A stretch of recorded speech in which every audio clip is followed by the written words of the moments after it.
make roast pork loin stuffed with asparagus, basil, and carrots. And let me now show you how to prepare them. We normally do this over the holidays. I especially do it over the holidays. So let me show you how it's done. We're going to learn also how to chiffonade basil leaves, and at the same time how to tie our loin roast or loin. Okay. This is a pork loin or loin of the pork. Normally, it's best that we have no fat remaining, but this time I added some fat because we're going to bake it.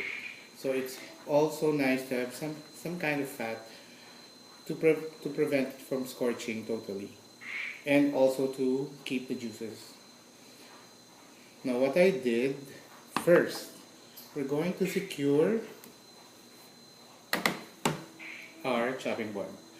Normally when you use a chopping board, it goes very unstable. So what I do is normally put a wet towel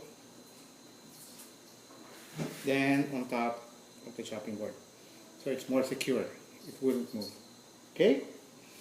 Okay, let's see what ingredients do we have. I have here asparagus, okay, in which I chop into small pieces like this. Next is carrots, which I did a bâtonnet or something like a French fry. Then this one is basil leaves, which I chiffonade. I'm going to show you how to do a chiffonade. So this is the leaf of the basil leaf. You roll it. Once it's rolled, you will then cut into small pieces.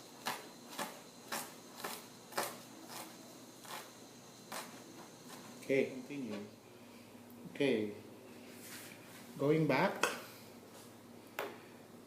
I secured my chopping board so it won't move.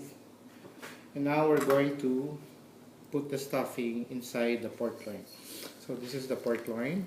What I did is cut into a butterfly so we could put our spices and stuffings. Again, as a review, this is the asparagus. Has been cut into small pieces like this, and carrots that has been cut to bâtonnet or French fries, and then the basil leaves that has been chiffonade. Okay, let's put on the stuffing first. Let me start putting in the basil leaves. Okay.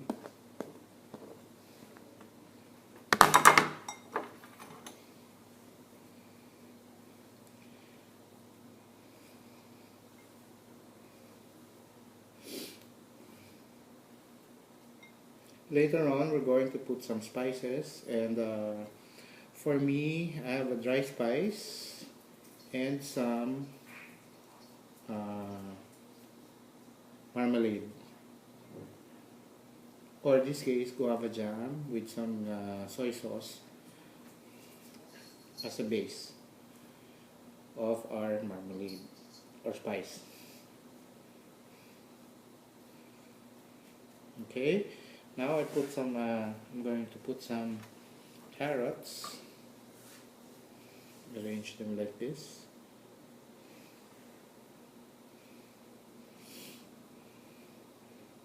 It's essential that you evenly distribute it. Okay. Like that, some more. I'm going to teach you later how to tie a pork loin using a string. Just make sure the string doesn't get tangled, unlike what happened earlier. So I have to detangle it. Add some more. Oops. Okay.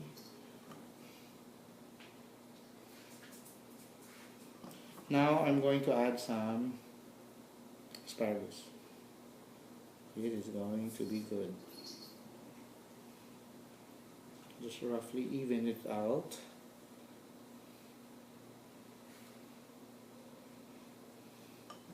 Then later on, oops, okay, later on we're going to secure it with a string. There you go. Next, I'm going to fold it in like that.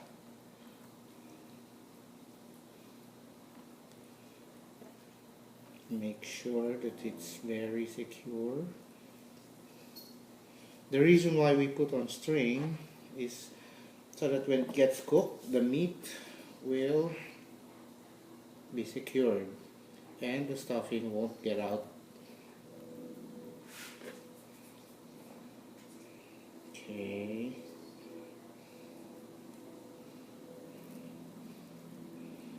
There. I'm going to put this underneath so it won't. Oh, okay. Something like that. Okay. First, get the string. There are two ways actually of tying this. You could tie each section in one string, then tie the whole thing. But this case, I'm going to use the second method. I'm going to tie first one end, then do a braid-like motion. I'm going to put some stuffing later because the stuffing right now keeps on falling off. There. Make sure first secure.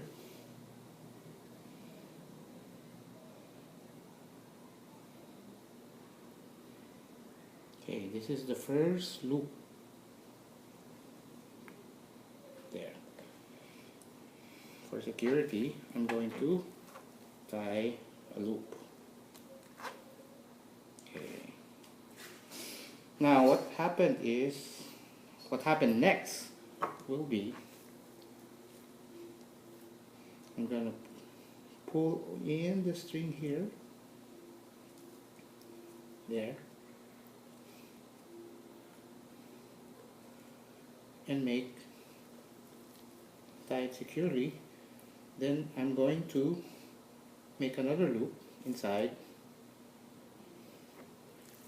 like this. Then I'm going to secure the string inside this loop. See? So I'm sectioning. Don't worry about the things that fall off. I will secure them later inside once I get a tight fit. Then I'm going to add again another loop. Whoops.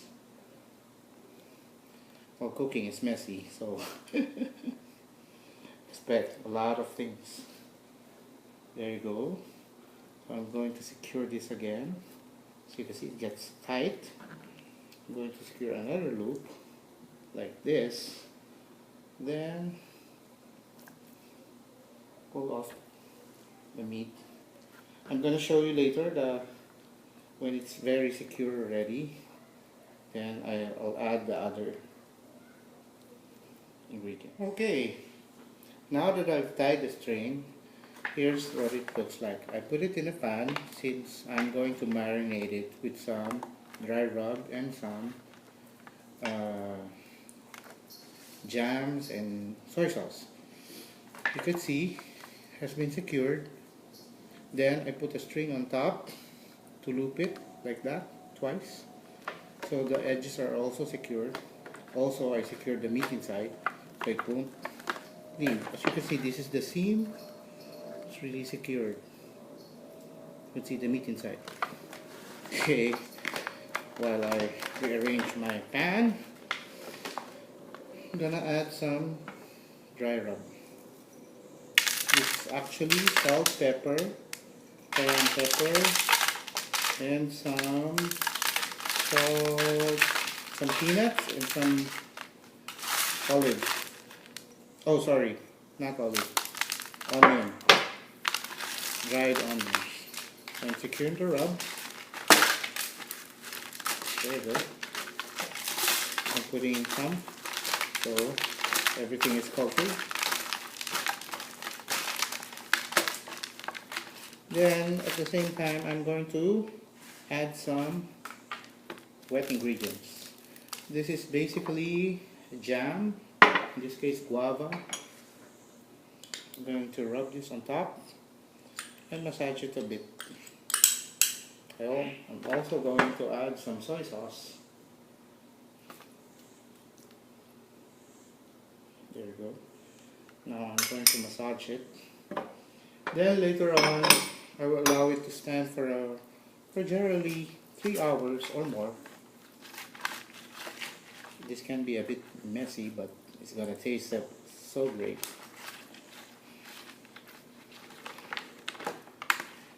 What will happen is the jam will caramelize and will leave a very nice taste and a hint of guava. And at the same time, the soy sauce will help keep it salty.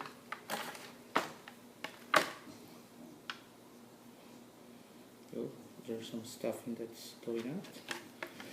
So we're going to bake this in a 350-degree oven, Fahrenheit, for about roughly 1.5 hours to 2. Internal temperature is either 160 degrees Fahrenheit. Then later on, we could check if it's done after 2 hours. So I'm going to show you later on the finished product.